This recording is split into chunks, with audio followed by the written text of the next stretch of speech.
अनंत चतुर्दशीला राज्यभरातल्या बाप्पांचं विसर्जन करण्यात आलं.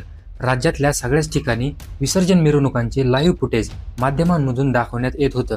मुंबई आणि पुण्यात दरवर्षीप्रमाणे दुसऱ्या दिवशी सकाळपर्यंत म्हणजेच तब्बल 24 तासानंतर हे विसर्जन सुरू होतं. काही ठिकाणी दुपारपर्यंत विसर्जन लांबल्याचं पाहायला मिळत होतं. पण मुंबईतल्या जगप्रसिद्ध लालबागचा राजा हा सगळ्यांचंच खास आकर्षण. लालबागच्या राजाच्या विसर्जन मिरवणुकीला प्रचंड मोठी गर्दी असते. पण यंदाच्या वर्षी लालबागच्या राजाचे विसर्जन चांगलंच लांबल्याचं पाहायला मिळालं. रविवारी सकाळी 8च्या दरम्यान लालबागचा राजा विसर्जनासाठी गिरगाव चौपाटीवर दाखल झाला.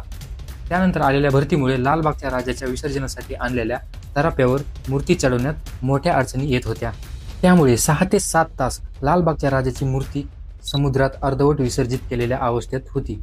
उशीर होत असल्यामुळे विसर्जन करण्यासाठी मंडळाच्या सगळ्यांचेच प्रयत्न सुरू होते. या दरम्यान यावरून मंडळावर काही आरोपही केले जात आहेत. लालबागच्या राजाच्या विसर्जनाला यंदाच्या वर्षी एवढा वेळ का लागतोय? तराफ्यावर मूर्ती ठेवण्यासाठी नेमक्या कोणत्या अडचणी येत आहेत?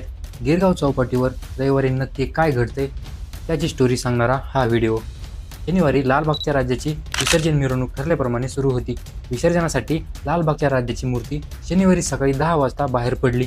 त्यानंतर तब्बल 22 तासांच्या मिरवणुकीनंतर लालबागचा राजा रविवारी सकाळी 8 वाजता गिरगाव चौपाटीवर आला. त्यानंतर 1-1.5 तास आरती वगैरे होऊन लालबागच्या राजाचं विसर्जन केलं जाईल अशी अपेक्षा होती. दरवर्षी याच प्रकारे लालबागच्या राजाचं विसर्जन होत आलंय. पण यावर्षी लालबागचा राजा गिरगाव चौपाटीवर येऊन 7 तासांपेक्षा जास्त वेळ झालाय तरी अजून राजाचे विसर्जन होऊ शकले नाही. आता लालबागच्या राजाच्या विसर्जनासाठी नेहमी एक अत्याधुनिक ट्रॉली आणली जाते. समुद्रात खोलवर जाऊन या ट्रॉलीच्या सहाय्याने बाप्पाचं विसर्जन केलं जातं. त्याचप्रमाणे यावर्षी सुद्धा लालबागच्या राजाच्या विसर्जनासाठी एक खास आणि अत्याधुनिक तराफा आणण्यात आला होता. हा तराफा फक्त एक साधी बोट नसून तो खूप प्रगत तंत्रज्ञान वापरून बनवण्यात आलाय. हा तराफा गुजरातमध्ये तयार करण्यात आलाय. हा तराफा पूर्वीच्या तराफ्यापेक्षा दुप्पट मोठा आहे. तराफा स्वयंचलित आहे. या तराफ्याला समुद्रात जाण्यासाठी कोणत्याही दुसऱ्या बोटीची गरज लागत नाही. त्याला कॅप्टनकडून कंट्रोल केलं जातं. समुद्रातील लाटा आणि प्रवाहाचा अंदाज घेऊन हा तराफा स्वतःला स्थिर ठेवतो, ज्यामुळे मूर्ती सुरक्षित राहते. पण रविवारी सकाळी जेव्हा लालबागच्या राजाची मूर्ती विसर्जनासाठी समुद्रात नेण्यासाठी ती तराफ्यावर चढवताना मोठ्या अडचणी येत होत्या. सकाळी 9 वाजल्यापासून मूर्तीला तराफ्यावर चढवण्यासाठी मंडळाच्या कार्यकर्त्यांचे प्रयत्न सुरू होते. पण त्यावेळी समुद्राला अचानक मोठी भरती आल्यामुळे तराफा पाण्यावर तरंगायला लागल्यामुळे तरंगणाऱ्या ताफ्यावर मूर्ती चढवणं जोखमीचं होतं. त्यामुळे मंडळाच्या कार्यकर्त्यांनी ज्या ट्रॉलीवरून मूर्ती आणली होती तीच ट्रॉली समुद्रात थोड्या आतपर्यंत नेली. तिथे मूर्तीचे दागिने काढण्यात आले. भरती ओसरल्यानंतर पाण्याची पातळी कमी होईल आणि मग मूर्ती तराफ्यावर चढवण्याचं कार्यकर्त्यांनी ठरवलं. पण तब्बल 7 तास होऊन गेले तरी मूर्ती तराफ्यावर चढवण्यात मोठ्या अडचणी येत होत्या. त्यामुळेच गेल्या 6 ते 7 तासांपासून लालबागच्या राजाची मूर्ती 5 ते 6 फूट पाण्यात होती. यामुळे किनाऱ्यावर असलेले गणेश भक्त आणि लालबाग सार्वजनिक गणेश मंडळाच्या कार्यकर्त्यांनी बाप्पाचा धावा सुरू केला. काही माध्यमांनी दिलेल्या माहितीनुसार मूर्ती गेल्या काही तासांपासून पाण्यात असल्यामुळे मूर्तीचा पाठ जास्त जड झालाय. त्यामुळे हायड्रोलिकच्या सहाय्याने मूर्ती वर उचलून ती तराफ्यावर चढवणं अवघड झालंय. यंदा नव्याने तयार करण्यात आलेल्या तराफ्याचा आकार दुप्पट आहे. समुद्राला भरती आल्यामुळे हा तराफा हलायला लागलाय. लालबागच्या राजाची मूर्ती हलवण्यासाठी आणि ती तराफ्यावर चढवण्यासाठी मंडळाच्या कार्यकर्त्याचे प्रयत्न सुरू होते. शेवटी गणेश गल्लीच्या मुंबईच्या राजाचे कार्यकर्तेही लालबागच्या राजाच्या मंडळाच्या मदतीसाठी धावून आले. तेव्हा मूर्ती थोडीशी हलण्यात यश आलं. स्थानिक कोळी बांधव या विसर्जनासाठी प्रयत्न करत आहेत. असंख्य बोटी लालबागच्या राजाच्या मूर्तीच्या भोवती दिसत आहेत. गेल्या 7 तासापासून लालबागच्या राजाची मूर्ती ही मूर्तीच्या कमरेपर्यंत पाण्यातच होती. लालबागच्या राजाचा जुना तराफा सुद्धा जवळच असल्याने त्याचीही मदत घेतली जाते.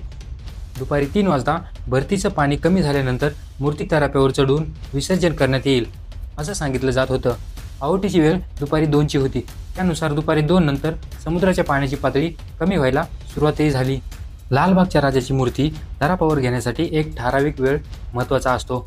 म्हणजेच मूर्ती आल्यानंतर समुद्राच्या पाण्याची पातळी कमी असताना मूर्ती तराफ्यावर चढवावी लागते. पण यावेळी मूर्ती यायला थोडासा उशीर झाल्यामुळे याची पातळी वाढली, म्हणून तराफा जास्त वर झाला आणि मूर्ती चढवणं अवघड झालं. ओटी सुरू झाली की तराफा मूर्तीच्या लेवलला आल्यावर लालबागच्या राजाचे विसर्जन केलं जाईल असं सांगण्यात आलं होतं. पण गिरगाव चौपाटीवरच्या काही कोळी बांधवांनी मंडळावर आरोप केलेत. आजपर्यंत लालबागच्या राजाच्या विसर्जनाला कधीही इतका वेळ लागला नव्हता. त्यामुळे या प्रकारची सध्या चांगली चर्चा रंगली आहे. यापूर्वी अनेक वर्ष लालबागच्या राजाचे विसर्जन हे कोळी बांधवाच्या मदतीने केले जात होते. मात्र यंदा लालबागच्या राजाच्या विसर्जनासाठी गुजरातवरून आणलेला तराफा वापरला जातो. त्यामुळे लालबागच्या राजाच्या विसर्जनाला प्रचंड उशीर झालाय. इतर सार्वजनिक मंडळाच्या गणपतीच्या विसर्जनासाठी बोटी वापरण्यात आल्या, पण लालबागच्या राजाच्या मंडळाने तराफ्यावरून विसर्जन करायचं हा निर्णय कायम ठेवल्याचं सांगितले जाते. आता बाप्पाचं विसर्जन कधी होणार याकडे सगळ्याच भाविकांचे डोळे लागले होते.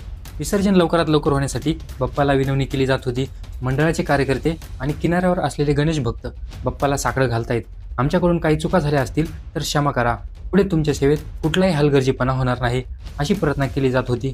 पण त्या अत्याधुनिक आणि स्वयंचलित तराफा असताना आधीप्रमाणे मूर्ती बोटींनी ओढून समुद्रात नेण्याऐवजी 360 अंशात वळेल असा तराफा विसर्जनासाठी आणलेला असतानाही लालबागच्या राजाच्या मूर्तीचे विसर्जन काल लांबलं. हा प्रश्न सगळ्यांनाच पडलाय. या सगळ्याबद्दल तुम्हाला काय वाटते?